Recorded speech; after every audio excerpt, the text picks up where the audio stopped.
Hello everyone and welcome back to Smart Move Insider, a place where we talk about fitness from within.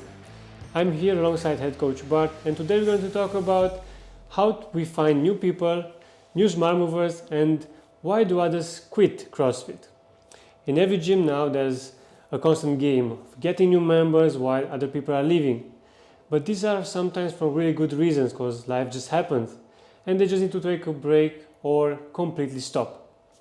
So I know you have a close eye on these numbers, on people in, people out. What would you say is the right balance between these two? Because I just know mathematically you need to have more people in than more people out. Yeah, if you want to have profit and growth at the end of the year, you should have more in than out. But like you said, in any gym, it's normal to lose each month an amount of people. For some, it's a short period, a couple of weeks. For some, maybe they have a month off, and some you will lose permanently. I think the normal rate is probably somewhere between 5 and 8% of members you lose, 5 and 8% based on the total amount of members you have. I think that's a normal rate of loss. If it's more, you should probably look into the reasons why they're leaving and then see if it's something that you need to change on your product.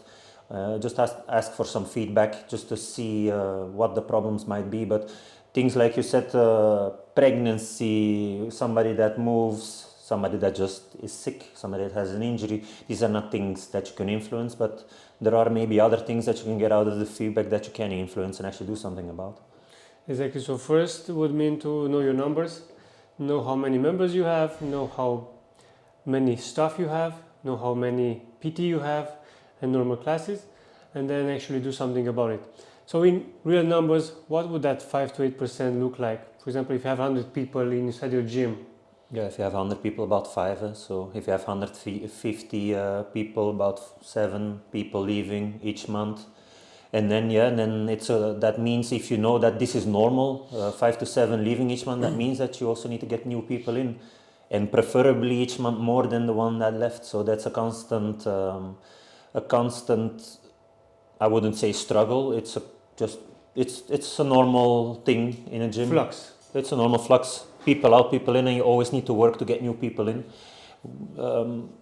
When is the last time that you were like a new client somewhere? I remember going to swim. I started swimming a while ago, and I went like to the personal training because I knew how to swim, but I didn't know how to efficiently swim. So yeah, the experience was quite good. Like the first contact, how did that go? You wrote the trainer online, or you emailed, or how did that go? I think I wrote online first, and that got me no answer. And the second, I just got the number from a friend of mine and just called.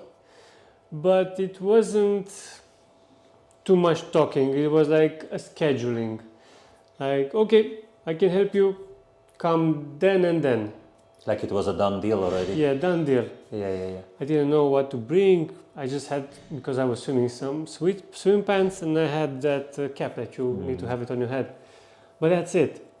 So it wasn't that much preparation. You didn't get too much info before you actually got there, and you would have liked probably. I bet you would have liked just to get responded directly on your first contact point, which was the mail. If they put it out there that you can contact me if you're interested in swimming via mail, then you should make sure from customer point of view to react as fast as possible, that you don't need to go search. She was lucky that you really wanted because you chased for getting the number and then calling. And this is actually a very funny story because I needed to change my centrala. So the centrala got broke, and I emailed 3 businesses to give me an offer on their, I don't know, Imergas and Motan and I don't know, another brand, their centrala. And I sent out the email, and I swear like in half an hour later, somebody called me and actually presented me the offer. But the offer went so smooth that they said, okay, so we have this. How many members do you have? How many, like family member? How big is the space? Ask a few questions, like he made a really big picture of what I need. And then he said, I would give this. This is the centrala for this amount of square meters. This is the power. And it was 10 minutes after. He said, yeah, we can come and put it on before 1st of December. What do you think? That's very I fast. think that's a very smooth way of operating, especially according to Romanian standard, because Yeah. in the 15 years I live here, I have the impression when I want something, I almost need to beg them to take my money. Yeah. So if you can be different and really follow up and be really to the point with your services, give the client a prescription of what you advise them to take and then close the deal, and then also be there fast to deliver it, I think you're going to stand out in the market in whatever sector you are. Yes, this was pretty odd to be Yeah, to it is, be very clear about But it. you took the offer because But you I were took smooth, the offer no? because it Yeah. was a very smooth sale. It was in my budget. It was in the time frame I would like to have it because the call is coming. So it was very fast. And what do you think? This was like a few days ago, and after it was 3 days, I think. Somebody else calls From me the tree. from those three and asked me, "Do you still need a centrala?" Said, "Man, it's like in a few days the guy will come and already mount it, so you're a bit too late." So that made me think that it's very, very important to pick up your phone and to answer as fast as possible. What would you think, for a business point of view, is like an acceptable amount of time from the moment they contact you? Let's say if you are male, they contact you to the moment that you would want answer. Now it depends. If you write in the weekend, I would have it in the day week, like on Monday, first of Monday, even if you write it on Saturday. But if you follow excellence, you should answer in the same day. An email you should write it, if it writes you on Monday, you need to, at least in 1 hour, to respond back. And if it calls you, and the first priority is to pick up the phone, and if you don't pick up the phone, at least in like the same like with the email, 1 hour, and you call back. Yeah, You need to give, Yeah. because the thing is they are not writing just to you, they are writing to multiple people. Yeah. So there are very few people that are just calling one place. I just want to go to that gym. No. Because your gym is not special, it doesn't have gold They don't have a walls. connection with you yet. There is, unless they come via referral, there is no reason that they really, really want to be there at your gym. So Yeah. So the first one that's gonna react from a business to a client is most likely the one that's gonna get it, unless their offer is like out of budget. But if the offer is a bit similar to the rest, he's the one that's gonna take the client. Exactly. Yeah, so then let's get into it. How do we find new members?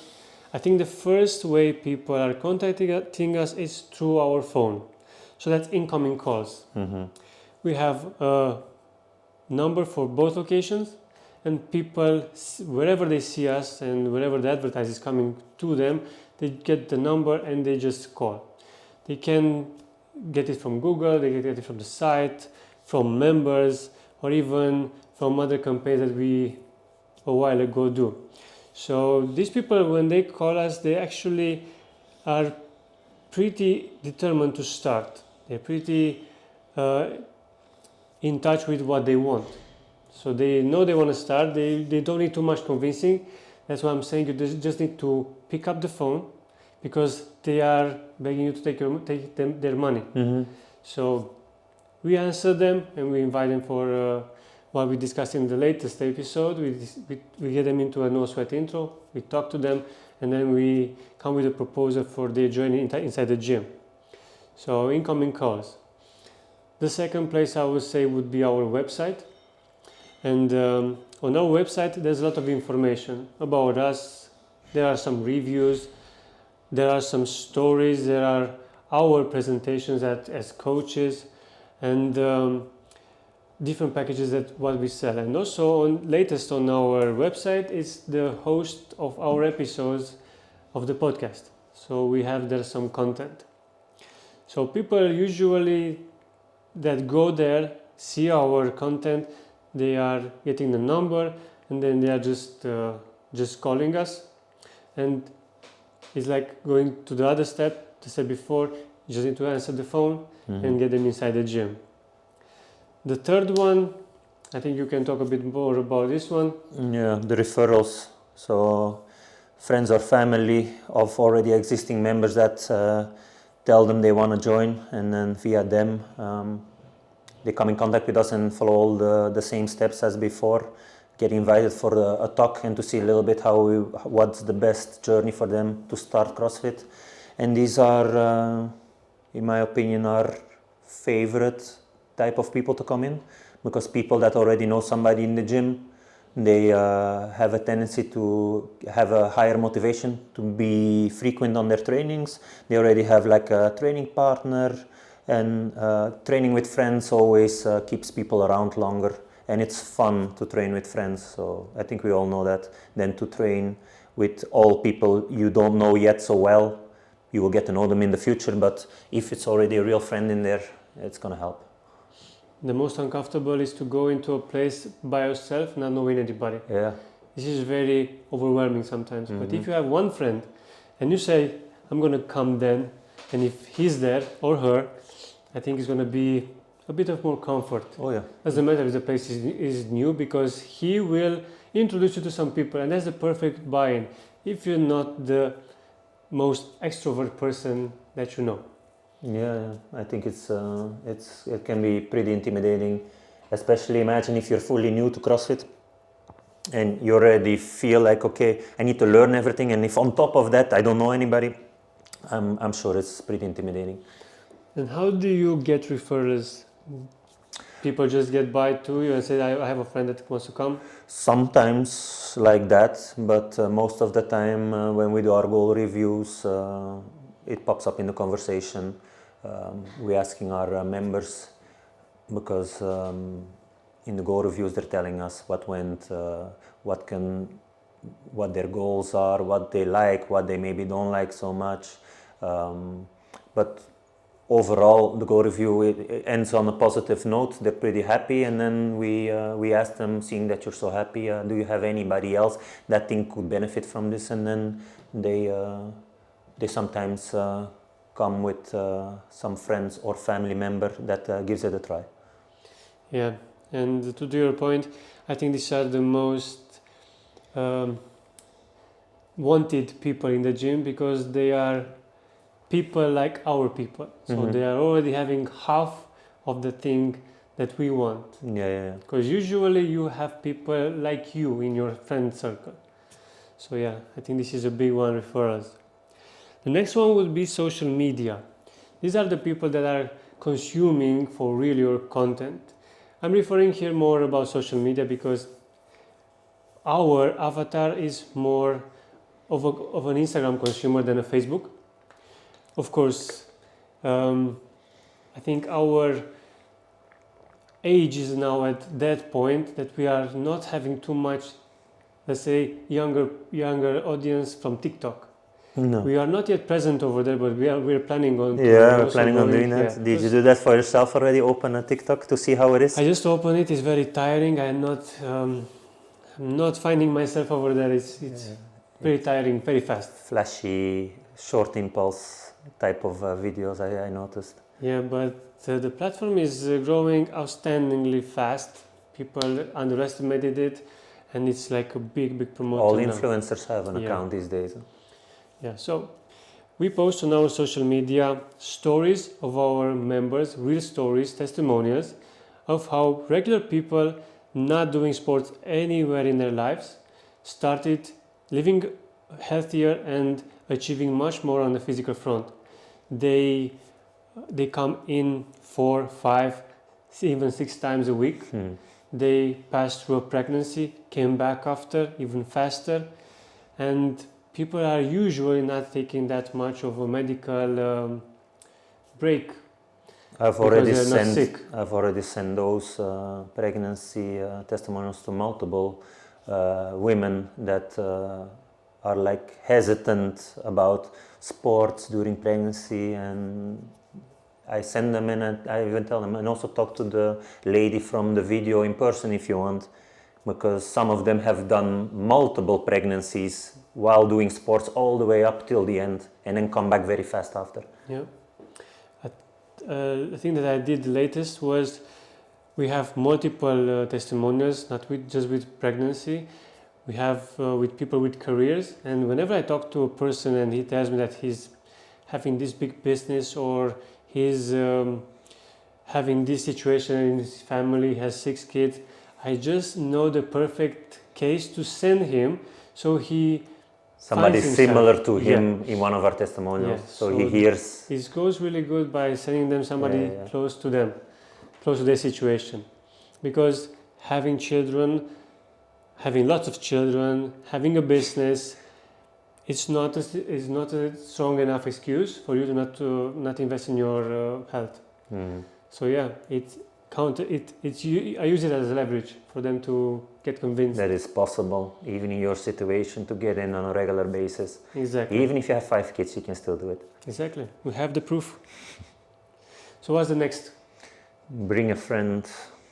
We have people that our members can give out a voucher to one of their friends. So it's a bit similar to referral, but they can give out a voucher to a friend that they think that would be very interested in trying, but is a little bit on the fence and is a bit doubting if they should. So they can come in for a week and try out our trainings. They just need a boost of motivation. Yeah. And we also do the bring a friend actions, not just the things that we're handing out in the Go reviews, but like a day. Yeah, last January we did it a day, so full day of training. All the trainings in the evening were a training where you and your friend made a team workout, and we did a workout together, so they could have a taste a little bit of how things work in CrossFit, how it is to be coached, how it is to learn something via progressions and a drill, do some strength maybe, do some cardio at the end, so to get a little bit of a taste of what CrossFit is about. And that could be the little push they need to get convinced that CrossFit can also be for them. It's sometimes intimidating from the outside, and you're thinking that I need to get in shape to get to CrossFit, but that's not true, and that's why we are organizing these type of events, to make you feel that anybody can do it. Exactly, and the hardest thing is to get inside. Once you get inside and you see the people are exactly like you, they look the same, they dress the same, and you start training and you meet the coaches and you see that you are being coached and the place is not so intimidating anymore, I think it will help you a lot in making a decision. Even if you are a sporty person, even if you haven't done sports in a while, you will find your spot here. Yes, so the next one is outdoor events. This is something that I really love doing and I enjoy them because this takes us to our roots. For the people that don't know us very well, we started from outside and close we got inside. What that means is that back in the days we didn't have a place of our own. We were doing trainings outdoor, in the cold, in the wind, in the rain, or in the sun. Doesn't matter. We were constantly there and constantly training people. And with the knowledge we had back then, we had a lot of fun. But gradually we started renting a place and then finding our place to get inside. But we also like moving into the nature, into the outdoors. So we keep at least 3 times a year a training outdoors. We do it in a different location each time. This year we went to the pool, we went to Babeș Park, and then we went to Făget, a trail run, sort of. So different locations, different challenges, different temperature, reminded ourselves of our beginnings. So this is something that we really enjoy and we're gonna keep it at least for a while. So after the outdoor events, the next one would be ex-members, people that have trained with us before and that aren't coming anymore. I think for our ex-members, somebody would ask themselves, how is an ex-member a place where you find new members? Because you need to stay in contact with them. Exactly. So last December we invited all our ex-members to come and train with us for the month of December as a Christmas present action, like free December month.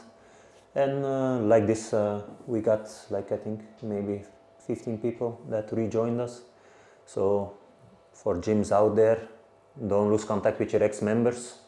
Even if over 500 ex-members 10% comes back, that's a big boost. Exactly. So don't neglect them. And then the last one? The last one would be corporate. This is a very fancy name. By that meaning, people that train together stay together. I'm referring to team buildings. We had a few, and we are doing yearly a team building with our neighbors, because we live we are working into a place where a lot of corporate are having their desks, and how that would look is a day of training can be 1 hour and a half to 3 hours, where we train your team. We explain you a bit of what we do here, why is it important to train functional movements and what that means. So it's not getting confused with squatting over a Bosu ball. So we are trying to educate them a bit and then have a bit of fun playing a few games. And in the end, we do the workout of the day. That is all the things that we learn, put them one by one, and then just working out. And with this, I don't think the purpose of this is not necessarily to get people in through this, but it's to get people to raise awareness. By what you do. Yeah. To show them. If we get some members out of it, it's a plus, but it's not necessarily the goal. It's just to know that we're in the neighborhood and we're right next door. Exactly. So you know where to find us and what we do actually do there, that you can feel it. Exactly, because we already know our members, they are very satisfied with what we do. They talk about us non-stop. Their colleagues are aware of us, but we want to get them in, and by having one day like their colleagues, maybe they will push them to start moving in some sport. Doesn't matter. Yeah, maybe it's not here. Maybe they will just see the benefit of okay, why should I move? Anything that you think it's fun, it's beneficial.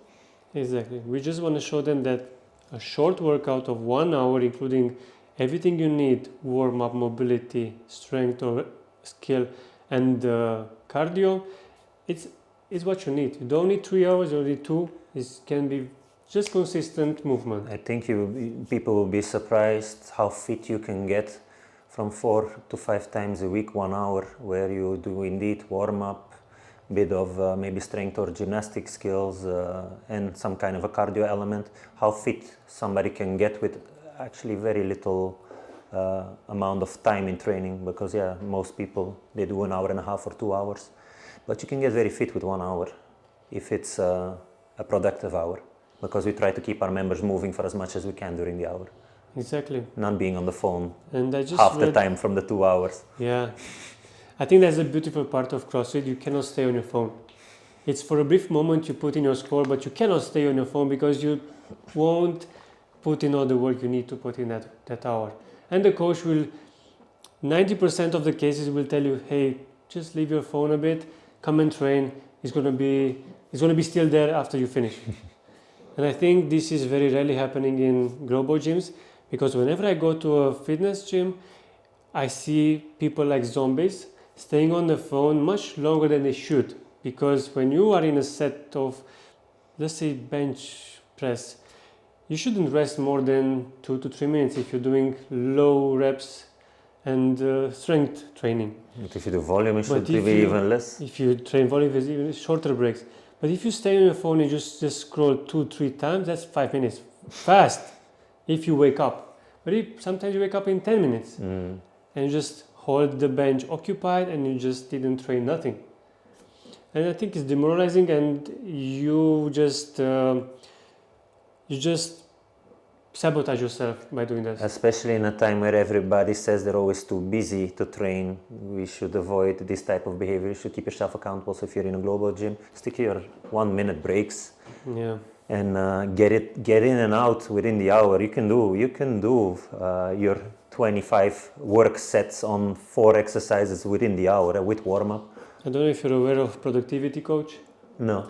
There's a new niche in the market, like the life coach era. Yeah. This is a productivity coach. He will make you much more productive. he will first ask you for your phone and see your screen time, and then try to help you from there. I heard this is the first step. Show me your screen time, and if you show your screen time, you have fucking 5 hours.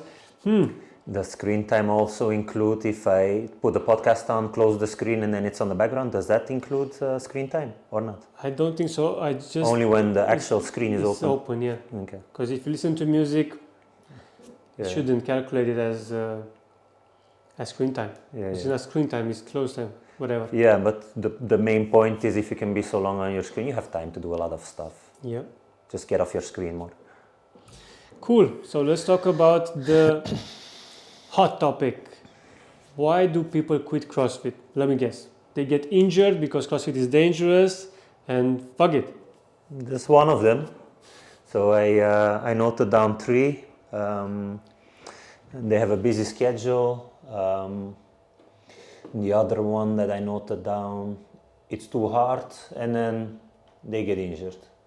So I want to talk about all of them, and we'll start with the busy schedule. I think busy schedule is the number one reason why people don't show up for a short or a long period in the gym.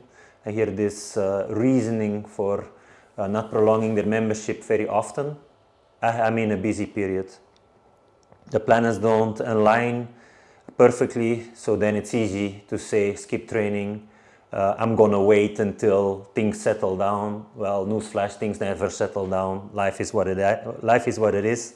It goes in ups and downs, ebbs and flows.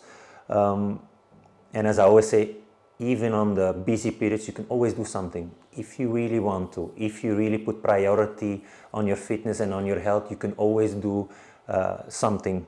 But the thing is that I have the feeling that some people believe that if they cannot come 5 or 6 times a week, the membership isn't worth it. But life isn't perfect all the time. Some weeks you're gonna manage whatever you wanna do, 4, 5, 6 days. And some weeks maybe you're gonna manage 3. You need to work with what's happening in your life. If every time we're gonna stop when life isn't perfect, you're gonna decondition yourself, because if the mindset is it needs to be perfect or it needs to be nothing, I don't think that's the way to go. I think a bit extreme. It's too extreme, and then I think it will balance out eventually if you start doing that. I think by just keep on moving how much you can in the busy weeks, I think you'll still get fitter than doing, I don't know, 80% of the year your perfect schedule and then 20% totally nothing. So I think the main idea is just to keep on doing something also in the busy weeks. I have a story related to this. Yeah. I remember a friend actually giving up going to the gym. It was not related to our gym. He said he had like a really big project and he was also having an exam to pass to be able to develop his business even more, and he had very little time on his hands. He has also a family. Mm-hmm. And he said, I stopped the gym. I stopped doing the things I enjoyed, and I put the entire time on just working and studying. How much do you think that lasted for me? He said 1 week. Yeah. After 1 week, I was like driving myself mad. I was not balanced anymore. My wife was not happy with me anymore. Like angry and nervous probably. I wasn't having any patience with the kids. Yeah. So I noticed. So I went back to just lifting some weights and going swimming because he was going swimming. Release some energy. Yeah. Even if that comes at the expense of that hour that I could have learned, it's going to help you on a broader picture. I've had that discussion even with students when they say, yeah, I need to study. You're telling me you're studying from the moment you wake up till the moment you sleep without breaks? It's not healthy. If you do that, it's not a healthy way to go. I think that 1 hour should be a good break for you to go and train and release your mind a bit from the stress of studying or from the project. Or it's not only physical, it's also mental while we're training. So I have a couple of things that I can recommend people that are in this to mitigate a bit this I'm in a busy period, and one would be train in the morning. Maybe it's not for every day. Maybe you will train one of your 4 trainings in the morning or 2, maybe not every day, but if you can get that workout done first thing in the morning and you can schedule that in your calendar, like I block this hour, then everything in your busy week can happen after.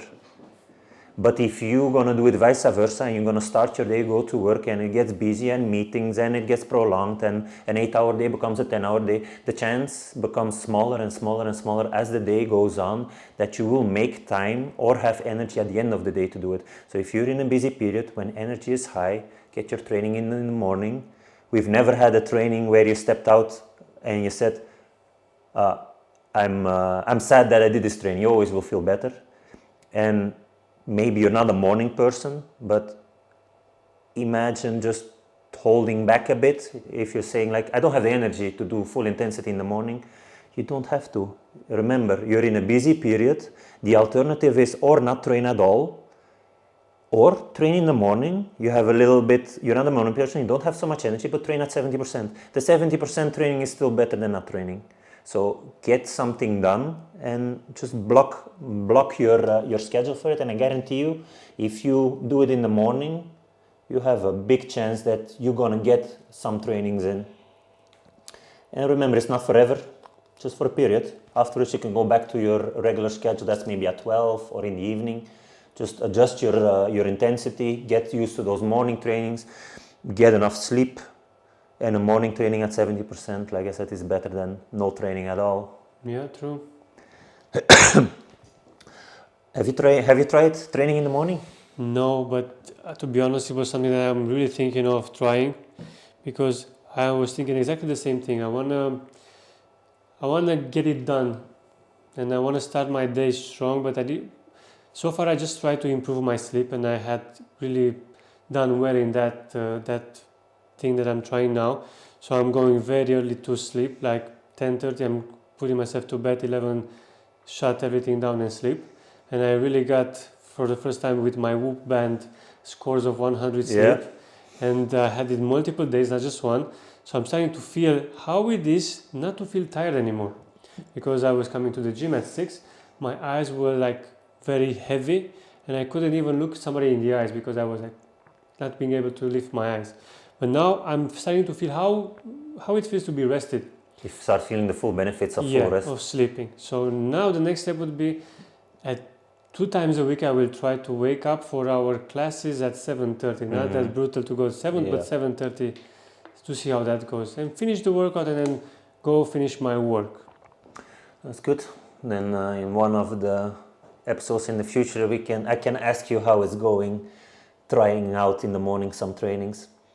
Another thing you can do that can get you convinced or motivated during busy periods to still get into the gym is find yourself a training partner or a training crew. So a group of 1, 2, 3, maybe 4 people that keeps you accountable for showing up.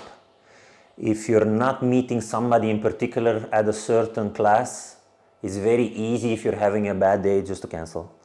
But if 1 or 2 friends, you're on a group on Facebook or on WhatsApp and you're already saying, today the workout is rope climbs and thrusters and let's go to the 6 o'clock class, it's going to be harder to cancel. And for sure, even if one of you has a bad day, the other 2 might convince the third one to still show up. I think finding a crew and training with people, like we said before, training with friends, it's always more fun, it keeps you accountable, and it keeps you showing up. I think we've all had it. I guess you also had it that you didn't feel like, but because one of the training partners said something, you still went. Yeah, it pushes you. It drags you along. I don't know. When you are weaker. Maybe it's like some kind of a peer pressure. You don't want to be the quitter.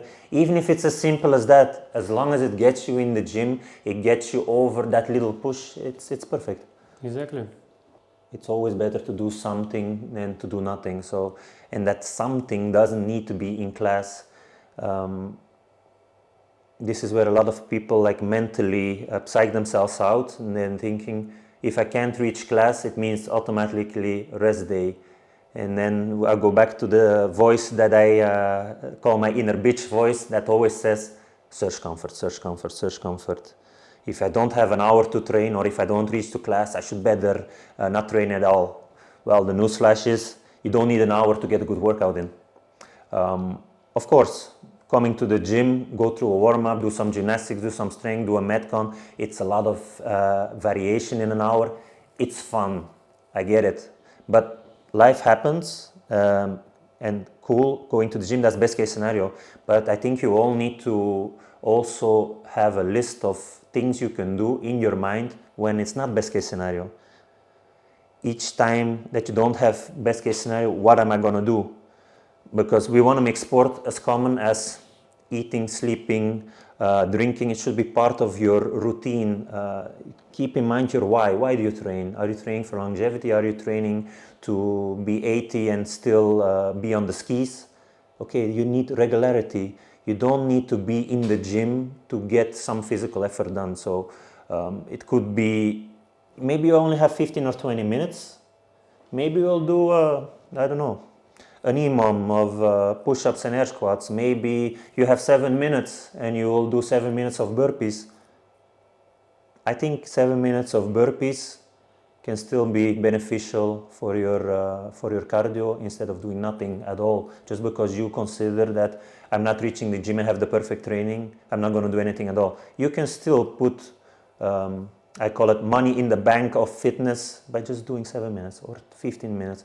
Or I go for a 20-minute jog, or I go for a 20-minute jog, and every time when it hits 5 minutes on my watch, I'm going to stop, I'm going to do 50 air squats, and I'm going to continue to run. You can do stuff that will enhance your fitness, even if it's not in the gym.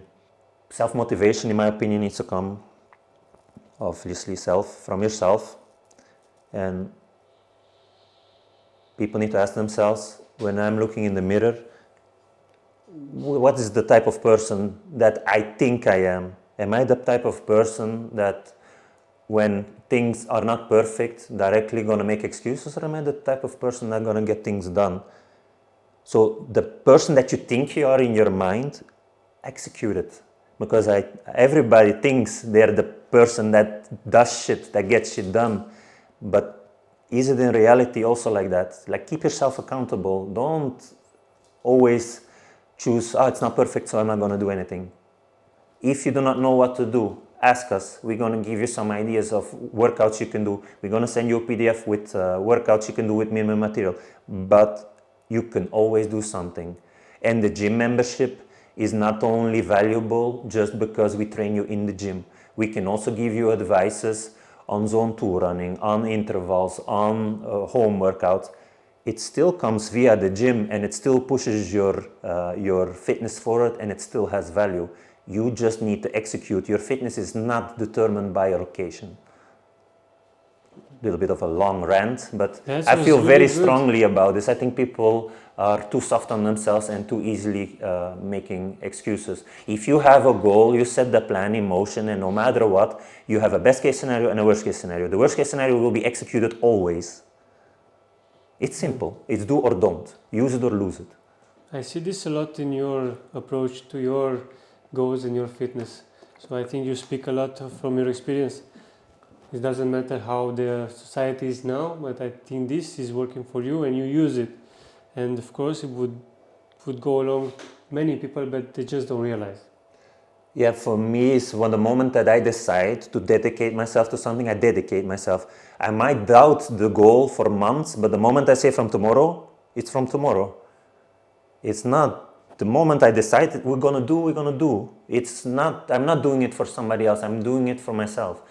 If I want to improve something, I will map out the path that I think I need to take there, and 90% of the time I'm going to try to stick to it. Of course, nothing always going to work 100%, but it's like what I described. When I look in the mirror, I want to see the person that when he says he's going to do something, he's going to do something.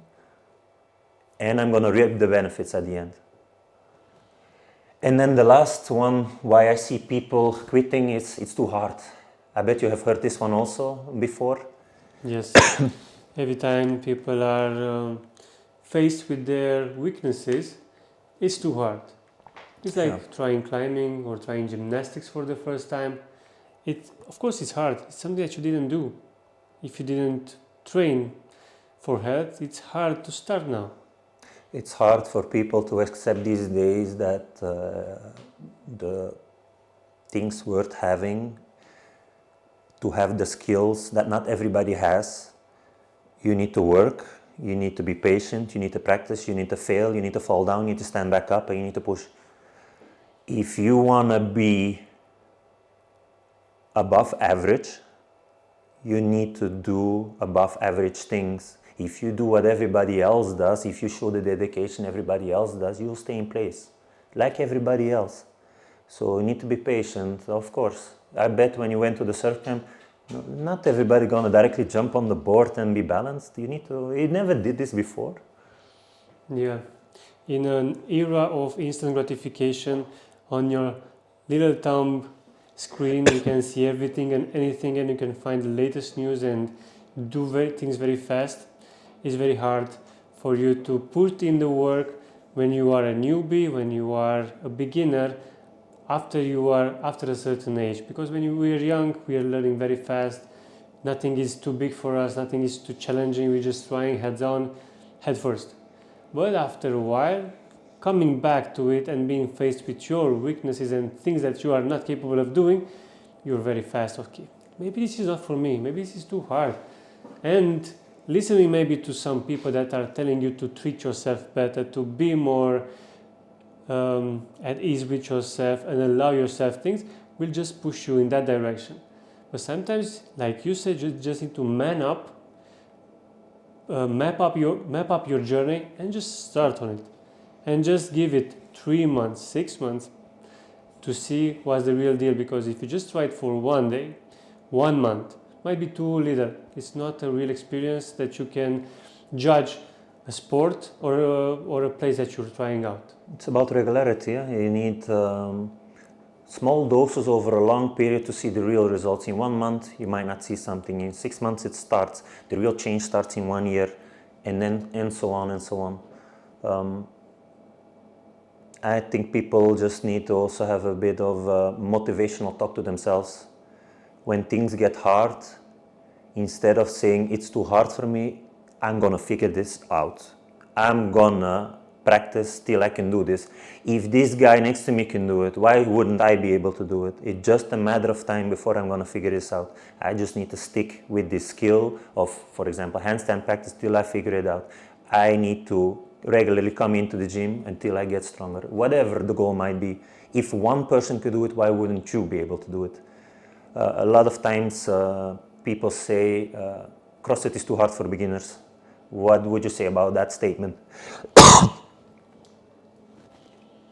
It's too hard for beginners. Depends on the perspective. Like I need to get in shape to get to CrossFit. It's like you are saying that when you want to go to the gym and become fitter, I need to get fit before I get fitter. This is my take on it. It's not making any sense of you getting in shape before coming to CrossFit.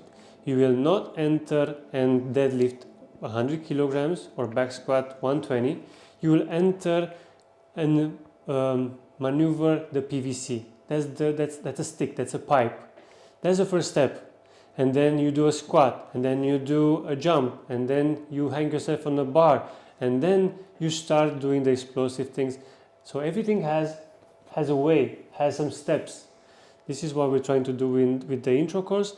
We are trying to give you small wins, show you the intensity step by step, not throwing you into the deep, not throwing you with all the new people, but making your incoming onboarding as easy as possible, as comfortable as possible. So when you get in the real game, you actually know with what leg you should kick the ball. Yeah, I would say CrossFit, I don't think it's too hard, but it is challenging. But then again, it's as challenging as you make it. Like I said to a lot of people, you could go every day 100% and be on the floor half dead after every Metcon. I will not advise to do that. There is a time and a place to go hard. Most of the time you need to manage yourself, 70-80%, but in the end, you're in charge of the weights, you're in charge of the speed, you're in charge of the intensity. So it's as hard as you make it. With the intro course, we give you some basics, because the main focus when you're a beginner is to move well, and you don't need to care about speed and weights in the beginning. It will come as we go, but CrossFit definitely is not too hard for beginners because it's scalable. So we adjust the workouts, the weights, the progressions to learn stuff according to your capacity at that moment. But CrossFit is designed to be challenging, because in the end, if you don't get a little bit uncomfortable, your body has no reason to change. So it is challenging, and it's supposed to be challenging, because by giving you just enough challenge, you will get your fitness forward, and that's what we want. We don't want to, because it's easy to kill somebody in training. I just make you work harder, I make you go faster. I want you to work hard enough. Don't make it too easy. You should walk out with, maybe I could have done a bit more, but not a lot. So challenging enough. But yeah, beginners start slowly, focus on technique, and listen to your coaches. I think for beginners, it's going to be important to work with qualified coaches that know what they're doing, because these guys will help you find the workout variation that's suitable for you, that will help you mitigate that intensity level, and they will be there to keep an eye on you from a technique point of view and keep you safe. Of course, also, if you have some qualified coaches, they will make sure that the programming will include enough practice time, so you can have practice time on the movements before you add the weights. And when you practice enough in small doses over the period of months following, you'll get better and better at the move. And when you get better and better at the move, then the weights will come. And then when the weights come and the speed, then the intensity goes up. So it's a process. So I don't think it's too hard for beginners. I don't think you need to be in shape before you join CrossFit. I think CrossFit is totally beginner friendly, but it 100% depends on the coach you have in front of you to help you in that journey. So again, search coaches that educate themselves, level 2, level 3s, affiliated CrossFit gyms, and you'll have a bigger chance of getting a good guide into your CrossFit journey, and not just ending up in a place where they throw you between the lines and you just do whatever everybody else is doing, directly with too much weight from the beginning, directly with doubtable technique from the beginning, because then it's going to be a short-lived CrossFit journey and you're going to get disappointed and potentially injured. So that was a lot of reasons why people quit, and a lot of arguments how you can stop this, how you can get yourself in line. But what's most important, and what I would encourage our audience, is to discuss with somebody else, maybe a bit more experienced than them. When times are coming a bit tougher, talk to a coach, talk to a person that is coming for 5, 6, 7, 10 years. Maybe they have a similar experience and they can share with you, and you get inspired from that story. It can be like that. As for the future, we are reaching the end of the year, and we need some really fresh topics to talk on. So I let the form into the show notes, and anonymous, you can write there whatever you feel free, anything that you think you might be interested in us talking about. So please get into the show notes, complete the form, and send us some subjects, some myths, some fears about CrossFit, and let's see us do that. Yeah, surprise us with your questions. Exactly. I'm curious. Until next time, take care, and thank you for listening.